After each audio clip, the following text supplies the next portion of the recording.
జగన్‌కి కానీ, వైఎస్ఆర్ కాంగ్రెస్ పార్టీకి కానీ నమ్మకం ఏంటంటే ఆహ్, ఏది ఉత్తరాదిలో ఉన్న టెంపో దక్షిణాదిలో రాదు అన్నది. హిందువులలో చైతన్యం బాగా పెరిగింది. దక్షిణాదిలో గూడా పెరిగింది.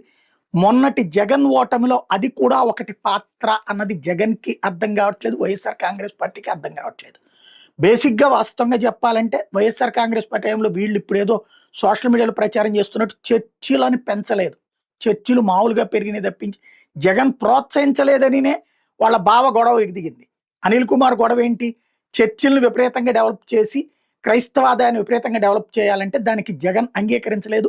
అది మోడీ మీద భయమా? లేపోతే మతపరమైన రాజకీయం ఎందుకు అనుకున్నాడు అని అంగీకరించలేదు. అతనే అంగీకరించుంటే ఇవాల్టికి షర్మిలాను, అనిలు జగన్ వెంటే ఉండేవాళ్ళు. క్రైస్తవ ప్రమోషన్‌కి అతను అంగీకరించకపోవడం ఆహ్, అతనికి వ్యతిరేకమైంది. వాళ్ళ సొంత బావే వ్యతిరేకమయ్యాడు. ఇది నంబర్ 1. నంబర్ 2 వచ్చేటప్పటికి